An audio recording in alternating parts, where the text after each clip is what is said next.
আজকের সংবর্ধনা অনুষ্ঠানে সম্মানিত বিশেষ অতিথি শাহরুন ডিগ্রি কলেজের অর্থনীতি বিভাগের সম্মানিত প্রভাষক মোহাম্মদ শরীফুদ্দিন স্যারকে বক্তব্য নিয়ে আসার জন্য অনুরোধ জানাচ্ছি প্রভাষক মোহাম্মদ শরীফুদ্দিন স্যারকে।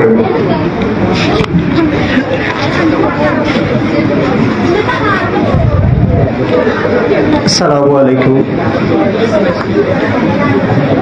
খুদার রাজ্যে পৃথিবী গদ্যময়, পূর্ণিমার রাতে চাঁদ যেন জলসালুর উঠি। আমি পূর্ববর্তী বক্তার কাছ থেকে শুনেছি আপনারা দীর্ঘ সময় বসে বক্তব্য শুনছেন। এই কথা শোনার পরে আমার মনেও বারবার উকি দিচ্ছে বক্তব্য দিব কিনা না। যদি বক্তব্য দেই তাদের কাছে তো সেই পূর্ণিমা রাতে চাঁদ যখন আলো দেয়, সবাই ঘরের উঠোনে মাঠে বের হয়ে চাঁদ মামাকে বাচ্চাদেরকে দেখায়, কিন্তু ক্ষুধার্ত বাচ্চা মায়ের কাছে আর্তনাদ করে, মা চাঁদ যদি রুটি হতো তাহলে আমি খেয়ে ফেলতাম। আজকে যদি বক্তব্য দেই, প্রতিটা মুহূর্তে যদি আপনাদের ক্ষুধার কারণে কষ্ট পান, সেটাও বারবার মনে উঠে দিচ্ছে। যতই কথার গাঁথুরি দিয়ে মালা গাঁথি না কেন, আপনাদের সামনে সব কিছু গদ্যময় হয়ে যাবে। তারপরেও আয়োজকরা যেহেতু আপনাদের কারণে আয়োজন করেছেন, দুই চারটি কথা বলে বিদায় নেব।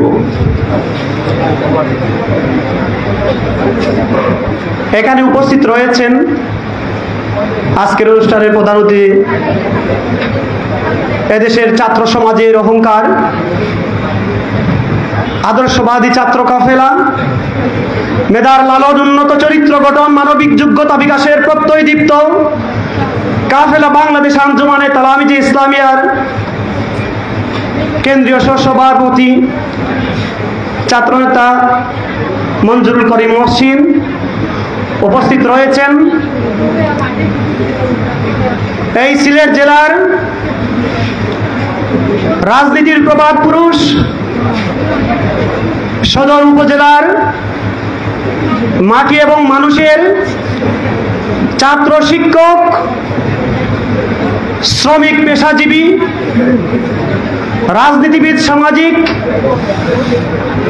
যার নেতৃত্বে একত্রিত হয়ে, যার ডাকে সাড়া দিয়ে উপজেলার চেয়ারম্যান নির্বাচিত করেছেন, আমাদের জনপ্রতিনিধি নির্বাচিত করেছেন, বিশিষ্ট শিক্ষাবিদ, রাজনীতিবিদ, গোবিন্দগঞ্জ আব্দুল হক স্মৃতি ডিগ্রি কলেজের সুনামধন্য অধ্যক্ষ অধ্যাপক সুজাত আলী রফিক।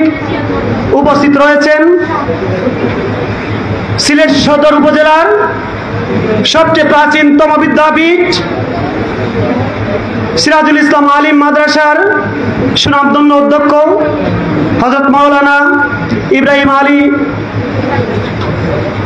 সহ সম্মানিত উপস্থিত রয়েছেন অত্র মাদ্রাসার সিনিয়র শিক্ষক আঞ্জুমান আল ইসলাম সিলেট সদর উপজেলার সাবেক সভাপতি জনাব মাওলানা মুজাহিদুদ্দিন সহ উপস্থিত রয়েছেন তালামিজে ইসলামিয়া সিলেট পশ্চিম জেলার সম্মানিত সভাপতি, যার বক্তব্য আপনারা এতক্ষণ মন ভরে শুনেছেন, ছাত্রনেতা কুতুবুল ফরহাদ সহ সম্মানিত অতিথিবৃন্দ, বিশেষ করে উপস্থিত যাদেরকে নিয়ে আজকের আয়োজন, আগামী দিনের দেশ এবং জাতির কাণ্ডারি প্রিয় শিক্ষার্থী বন্ধুরা, এসএসসি এবং দাখিল পরীক্ষায় উত্তীর্ণ আগামী দিনের মেধাবী মুখগুলা, সবাইকে আমার ব্যক্তিগত পক্ষ থেকে রজনীগন্ধা ফুলের শুভেচ্ছা জানাচ্ছি। সম্মানিত উপস্থিতি, আসলে আমরা সব সময় বলি যে আরো বক্তারা বক্তব্য দিবেন অথবা বক্তব্য দিয়েছেন, যে একথা বলে আমরা সবাই মঞ্চে যারা থাকি আমরা নিজেকে বাঁচিয়ে রাখতে চাই। এতে গিয়ে যারা আসে বক্তব্য শোনার জন্য তারা সেটা থেকে মহরুম হয়ে যায়। আসলে আমি কোনো বক্তা নেই, আমাকে বক্তব্য দেওয়ার জন্য বলা হয়েছে। যে হাত দ্বারা কাজ করে তাকে আমরা বলি শ্রমিক, গায়ে মাথার গাম যে পায়ে ফেলায় তাকে বলি আমরা শ্রমিক। যারা মেধা দিয়ে কাজ করে তাদেরকে আমরা সেবক বলে, সার্ভিসম্যান বলি। যারা হাত দিয়ে মেধা দিয়ে সাথে হৃদয় দিয়ে কাজ করে তাদেরকে আমরা শিল্পী বলি।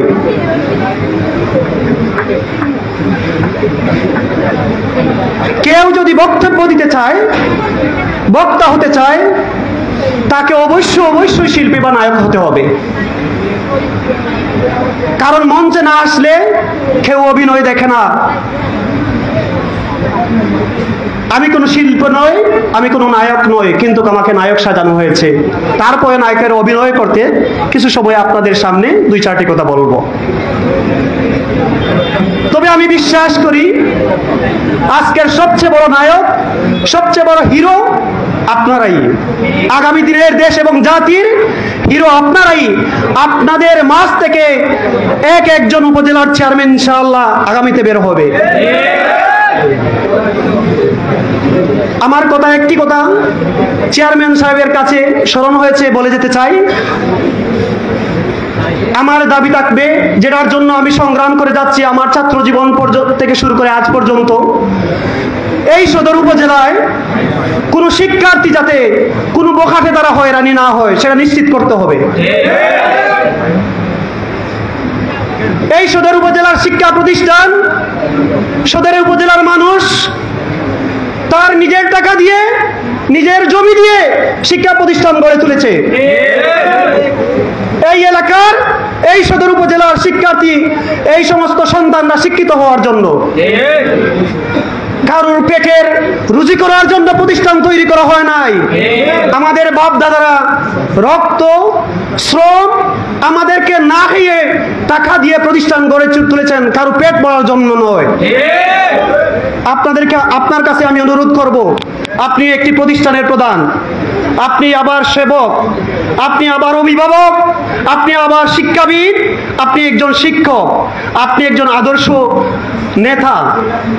আপনার কাছে আরেকটি দাবি, এই সদর উপজেলায় যাতে শিক্ষার্থীর জীবন নিয়ে যাতে বাণিজ্য না হয় সেটা নিশ্চিত করতে হবে। না হয় আমরা আপনার নেতৃত্বে এই ছাত্র সমাজ তালাওয়াজ ইসলামিয়া প্রত্যেক প্রতিষ্ঠানে তাদের শিক্ষার্থীদের সকল অধিকার আদায় করে ছাড়বে ইনশাআল্লাহ। সম্মানিত উপস্থিতি, যেহেতু স্মরণ হয়েছে আমি 2টি দাবি চেয়ারম্যান সাহেবের কাছে রেখে দিলাম। আমি আপনাদের কাছে 2টি কথা বলে চলে যাব। আপনাদের কেউ A+ পেয়েছেন, কেউ A পেয়েছেন, কেউ B বা অন্য কিছু পেয়েছেন, কেউ তো ব্যর্থ হয়েছেন। যারা A+ পেয়েছেন হয়তো তারা খুশি, তবে আপনারা বলতেছেন যারা পান নাই তারা খুশি, কিন্তু তারা ততটুকু খুশি নয়, তাদের মধ্যে আতঙ্ক বিরাজ করছে। স্বাধীনতা অর্জন করা যতটুকু সহজ, তা রক্ষা করা তো তার চেয়ে বেশি কঠিন। আপনারা যারা A+ পান নাই, হয়তো আপনার মা বলছেন, কি গো মা, পাশের বাড়ির জরিনা A+ নিয়ে আসলো, তুমি মরিনা কিছুই নিয়ে করতে পারলা না। বাবা বলছে, পাশের বাড়ির আব্দুল্লাহ A+ নিয়ে আসছে, তুমি সুনাউল্লাহ কিছুই করতে পারলা না। এই সমস্ত বকুনি আপনারা হয়তো কেউ কেউ খাচ্ছেন। তবে বিশ্বাস করতে হবে, প্রতিটি ব্যর্থতা থেকে একটি শিক্ষা নিতে হয়, আর প্রতিটি ব্যর্থতা আপনারা আগামী দিনে এগিয়ে যাওয়ার জন্য সাহস যোগায়, এবং প্রতিটি সফলতা ব্যর্থতাকে ভুলিয়ে দেয়। সুতরাং যারা সফল হয় তারা মনে করে কষ্ট বলতে কিছু নেই, কিন্তু যারা কষ্ট পড়ে এরা বুঝে যে সফলতা কি জিনিস এবং কষ্ট কি জিনিস। এজন্য তারা আর বারবার কষ্টে যাতে না পড়ে সেটা পাওয়ার সুনিশ্চিত করার জন্য, কষ্ট যাতে না পায় সেটা সুনিশ্চিত করার জন্য তারা পরিশ্রম করে যায়। সুতরাং যারা তোমরা পাও নাই, তোমরা হতাশ হবে না। হয়তো ব্যর্থ হয়েছ, কিছু শিখেছ। ব্যর্থ হয়েছ, আগামী দিনে এগিয়ে যাওয়ার জন্য সাহস জুগিয়েছ। আমাদের সামনে যে বাল্বটি জ্বলতেছে, সে বাল্ব আবিষ্কার করার জন্য একজন বিজ্ঞানী নিশ্চিত আবিষ্কার করেছেন। তার নামটি ভুলে গেছি, সম্ভবত তার নামটি ডাল্টন না, আরেকটিকে। তিনি 999 বার চেষ্টা করেছেন, 999 বার ব্যর্থ হয়েছেন এই বাল্বটা তৈরি করতে। সর্বশেষ যে সময় 1000 পূরণ হয়েছে তখন তিনি সফল হয়েছেন। একটি সফলতার জন্য তিনি 999 বার ব্যর্থ হয়েছেন। আমরা যদি তার দিকে তাকাই তাহলে আজকের কষ্ট, আজকের ব্যর্থতা, আজকের ফলাফলের কমতি আমাদের সবকিছু বেচতে যাবে। সম্মানিত উপস্থিতি, আমি এই প্রতিষ্ঠানের একজন শিক্ষার্থী ছিলাম। এই প্রতিষ্ঠানের একজন শিক্ষার্থী ছিলাম ছোটবেলায়। এই প্রতিষ্ঠান থেকে আমি শাহজালাল ভার্সিটি সর্বপ্রথম চান্স পেয়েছি এই প্রতিষ্ঠান থেকে। আমি কোন শিক্ষকের কাছে প্রাইভেট পড়ি নাই, প্রতিষ্ঠানের কেউ বলতে পারবেন না। আমার উস্তাদরা আছেন 2-1 জন, কেউ বলতে পারবেন না প্রাইভেট পড়ি নাই। এই প্রতিষ্ঠানে একটা ঐতিহ্য ছিল। আমি এই যখন আলিম পাশ করি, আমি যখন এই মাদ্রাসা থেকে এসএসসি পাশ করি, তখন সারা বাংলাদেশে 121টি এ আসছিল। তার মধ্যে এই প্রতিষ্ঠানে 2টি এ ছিল আমাদের। সিলেট জেলার মধ্যে 11টি এ ছিল, সিলেট গোটা জেলার মাধ্যমে। এই প্রতিষ্ঠান তখন প্রথম হয়েছিল এবং আমি সরকারি বৃত্তি পেয়েছিলাম। এই বৃত্তিটা পাওয়ার জন্য আমাকে 2 বছর অপেক্ষা করতে হয়েছিল। আমি এই মাদ্রাসা থেকে আলিম দিয়েছিলাম। আলিম পরীক্ষা যখন দেই তখন এই প্রতিষ্ঠানের আগের বছরের রেজাল্ট কেউ ইংলিশে 33 পায় নাই, রীতিমতো পেত না। আলিমে রীতিমতো ফেল করতো। এই প্রতিষ্ঠানে না, সদর উপজেলা প্রায় প্রতিষ্ঠানে 10 জন 5 জন পাশ করতো। আমাদের সময় এই প্রতিষ্ঠানের রেজাল্ট সবচেয়ে ভালো হয়েছিল এবং ইংলিশে আমার 70 এসেছিল। এবং এই যে এসএসসির বৃত্তির টাকা পেয়েছিলাম, সেই টাকা পেতে পেতে আমাকে এইচএসসি পরীক্ষা দেওয়া হয়ে গিয়েছিল। তখন আমি এইচএসসি পরীক্ষা যখন দিয়ে দিলাম, তখন এই প্রতিষ্ঠানে আমি কিছুদের জন্য খণ্ডকালীন আমি চাকরি করেছি। আমি ক্লাস 6, 7, 8 আমি ইংলিশ পড়িয়েছি। তখন আমার লালস হয়ে গিয়েছিল ছোট্টবেলায়, যখন আমি শিক্ষক হয়ে যাই, মনে মনে তো অনেক কিছু হয়ে গেছি। তখন আমি বিশ্ববিদ্যালয় ভর্তির জন্য চেষ্টা করতেছি আমার ফ্যামিলি। আমি কিন্তু এই মাদ্রাসার প্রেমে আমি কিন্তু পড়ে গিয়ে আমি শিক্ষকতা করতেছি। তখন আমি ভর্তি হলাম বিশ্ববিদ্যালয় কোচিং সেন্টার একটিতে গেলাম। তখন প্রায় অ্যাডমিশন টেস্টের 3 মাস 4 মাস চলে গেছে, মাত্র 15 দিন রয়েছে ক্লাসের বাকি। আমি 2 দিন ক্লাস করলাম। 2 দিন ক্লাস করার পরে আমার মনে হলো কোচিংয়ে যা পড়ানো হচ্ছে সেগুলো আমার মন ভরবে না। আমি 2 দিন ক্লাস করে কোচিংয়ের টাকা দিয়ে চলে আসলাম। আমি আর কোচিং করি নাই। আমি এমসি কলেজে ভর্তি পরীক্ষা দিলাম।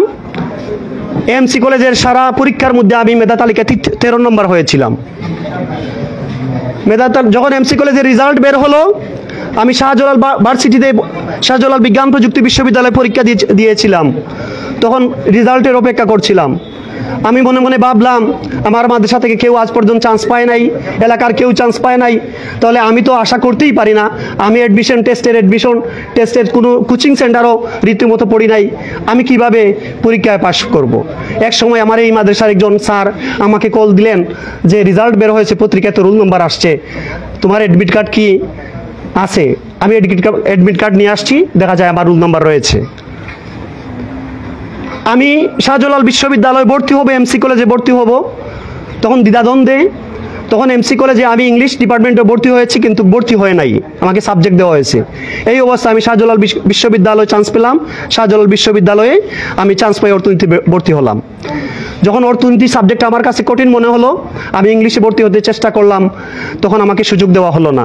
তখন আমি আবার চেষ্টা করলাম বিশ্ববিদ্যালয়ে আবার ভর্তি পরীক্ষা দেব, আবার আমি ইংলিশ নেওয়ার চেষ্টা করব। তখন আবার ভর্তি পরীক্ষা দিয়েছি, আবার পাশ করেছি, কিন্তু ভাগ্যে ইংলিশ আর আসে না, আবার আসছে ইকোনমিক্স। তখন ভাগ্যের নির্মম পরিহাস, ইকোনমিক্স নিয়ে পড়তেই হচ্ছে। আমি আপনাদেরকে বলতে চাই,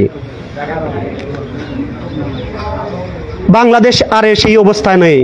টাকার অভাবে, প্রতিষ্ঠানের অভাবে, বেতনের অভাবে কেউ লেখাপড়া করতে পারবে না।